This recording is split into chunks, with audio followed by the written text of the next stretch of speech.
ಎಲ್ಲರಿಗೂ ನಮಸ್ಕಾರ ಪ್ರಿಯ ವೀಕ್ಷಕರೇ. ಆರೋಗ್ಯ ವೃದ್ಧಿಸುವಂತಹ ಅನೇಕ ಆಯುರ್ವೇದದ ಮೆಡಿಸಿನ್ಸ್ಗಳು ನಮಗೆ ಗೊತ್ತಿರುತ್ತೆ. ಆದರೆ ಆರೋಗ್ಯ ವೃದ್ಧಿಸುವ ನೀಲಿ ಶಂಖ ಪುಷ್ಪದ ಬಗ್ಗೆ ಮಾಹಿತಿ ನಿಮಗೆ ಗೊತ್ತಾ? ಹೌದು, ಸಾಮಾನ್ಯವಾಗಿ ಬೇಸಿಗೆಯ ನಂತರ ಮಳೆಗಾಲದ ಆರಂಭದ ದಿನಗಳಲ್ಲಿ ಬಿಡುವ ನೀಲಿ ಶಂಖ ಪುಷ್ಪ ಶಿವನಿಗೂ ಅತ್ಯಂತ ಪ್ರಿಯ. ಅದೇ ರೀತಿ ಆರೋಗ್ಯ ವೃದ್ಧಿಗೂ ಅಷ್ಟೇ ಸಹಕಾರಿ. ಹಿತ್ತಲ ಗಿಡ ಮೊದಲ ಎನ್ನುವ ಮಾತಿದೆ. ಆದರೆ ನಮ್ಮ ಮನೆಯಲ್ಲಿರುವ ಗಿಡಗಳಿಂದಲೇ ಹಲವಾರು ರೋಗಗಳಿಗೆ ಪರಿಹಾರ ಕಂಡುಕೊಳ್ಳಬಹುದು.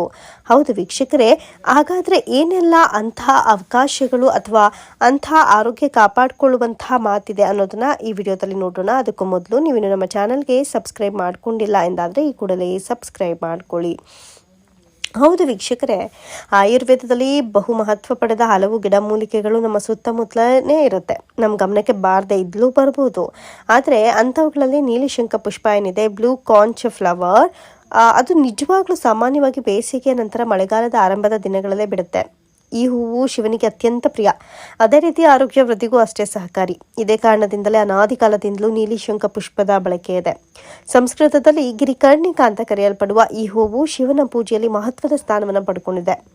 ದಕ್ಷಿಣ ಮತ್ತು ಪೂರ್ವ ಭಾರತದಲ್ಲಿ ಈ ನೀಲಿ ಶಂಖ ಪುಷ್ಪ ಹೆಚ್ಚು ಕಾಣಿಸಿಕೊಳ್ಳುತ್ತೆ. ಈ ಶಂಖ ಪುಷ್ಪದ ಹೂವಿನ ಪಕಳೆಗಳನ್ನು ಒಣಗಿಸಿ ಟೀಯನ್ನು ಕೂಡ ಮಾಡಿ ಸೇವಿಸ್ತಾರೆ. ನೀಲಿ ಶಂಖ ಪುಷ್ಪ ಯಾವೆಲ್ಲ ಆರೋಗ್ಯ ಪ್ರಯೋಜನಗಳನ್ನು ಹೊಂದಿದೆ ಅನ್ನುವಂಥ ಮಾಹಿತಿ ಇಲ್ಲಿದೆ ನೋಡಿ. ಈ ಹೂವಿನ ಶಕ್ತಿಯುತವಾದ ಉತ್ಕರ್ಷಣ ನಿರೋಧಕಗಳು ಏಕಾಗ್ರತೆಗೆ, ಕಾನ್ಸಂಟ್ರೇಷನ್ಸ್ಗೆ ಸಖತ್ ಹೆಲ್ಪ್ ಮಾಡುತ್ತೆ. ಇದು ನಿಮ್ಮ ಬ್ರೈನನ್ನು ಶಾಂತಿಯಾಗಿರಿಸುತ್ತೆ. ಪರೀಕ್ಷೆಯ ತಯಾರಿ ಸಮಯದಲ್ಲಿ ವಿದ್ಯಾರ್ಥಿಗಳಿಗೆ ಇದು ಸಖತ್ ಹೆಲ್ಪ್ಫುಲ್ ಆಗಿರುತ್ತೆ.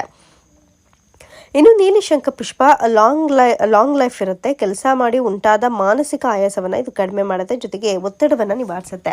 ಇನ್ನು ಮೂರನೇದಾಗಿ ಹೇಳೋದಾದರೆ, ಖಿನ್ನತೆಯಿಂದ ಡಿಪ್ರೆಷನ್ನಿಂದ ಬಳಲ್ತಾರರು ತಮ್ಮ ದಿನಚರಿಯಲ್ಲಿ ನೀಲಿ ಶಂಖ ಪುಷ್ಪವನ್ನು ಬಳಸೋದ್ರಿಂದ ಮೆದುಳಿಗೆ ರಾಸಾಯನಿಕವಾದಂಥ ನ್ಯೂರೋ ಟ್ರಾನ್ಸ್ಮಿಟರ್ಗಳು ಮತ್ತು ಡೋಪಮೈನ್ ಸ್ರವಿಸುವಿಕೆಯನ್ನು ಸಮತೋಲನಗೊಳಿಸೋದಕ್ಕೆ ಸಹಾಯ ಮಾಡುತ್ತೆ. ಜೊತೆಗೆ ಇದು ಸಿರೋಟೋನಿನ್ ಮಟ್ಟವನ್ನು ನಿಯಂತ್ರಣದಲ್ಲಿಡುತ್ತೆ. ಆತಂಕದ ವಿವಿಧ ಲಕ್ಷಣಗಳಾದ ಚಡಪಡಿಕೆ, ಅಸ್ವಸ್ಥತೆ, ತಣ್ಣನೆಯ ಕೈಗಳು, ಪಾದಗಳನ್ನು ರಕ್ಷಿಸಿ ವ್ಯಕ್ತಿಯನ್ನು ಮಾನಸಿಕವಾಗಿ ಬಲಗೊಳಿಸುತ್ತೆ.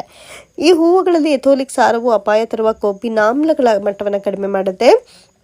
ಇದರಿಂದ ಹಾರ್ಟ್ ಅಟ್ಯಾಕ್, BP ಇವೆಲ್ಲವೂ ಕೂಡ ಕಡಿಮೆ ಆಗುತ್ತೆ. ನೆಕ್ಸ್ಟ್ ಇನ್ನು ಜೀರ್ಣಶಕ್ತಿಯನ್ನು ಉತ್ತಮಗೊಳಿಸಿ ಹಸಿವು ಹೆಚ್ಚಾಗುವಂತೆ ಮಾಡುತ್ತೆ. ಆದ್ದರಿಂದ ಆಯುರ್ವೇದದಲ್ಲಿ ನೀಲಿ ಶಂಖ ಪುಷ್ಪವನ್ನು ಹೆಚ್ಚು ಯೂಸ್ ಮಾಡ್ತಾರೆ. ನೀಲಿ ಶಂಖ ಪುಷ್ಪ ಹೂಗಳು ಮೂತ್ರಕೋಶದ ಕಾಯಿಲೆಗಳನ್ನು ಗುಣಪಡಿಸುವಲ್ಲಿ ಸಖತ್ ಎಕ್ಸ್ಪರ್ಟ್. ಅಲ್ಲದೆ ವೀರ್ಯ ದುರ್ಬಲತೆ ಸಮಸ್ಯೆಗೆ ಚಿಕಿತ್ಸೆ ನೀಡೋದಕ್ಕೆ ಬಳಸ್ತಾರೆ ಅಂತ ಹೇಳಲಾಗುತ್ತೆ.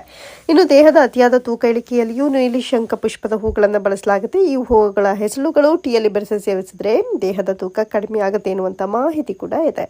ಒಟ್ಟಾರೆ ನೋಡಿದ್ರಲ್ಲ ವೀಕ್ಷಕರೇ, ನೀಲಿ ಶಂಖ ಪುಷ್ಪ ಏನೆಲ್ಲ ಒಂದು ಉಪಾಯಕಾರಿ ಅಂತ. ನಿಮಗೂ ಕೂಡ ಹೆಚ್ಚಿನ ಮಾಹಿತಿ ಗೊತ್ತಿದೆ, ಕಮೆಂಟ್ ಸೆಕ್ಷನಲ್ಲಿ ತಿಳಿಸಿ. Thank you.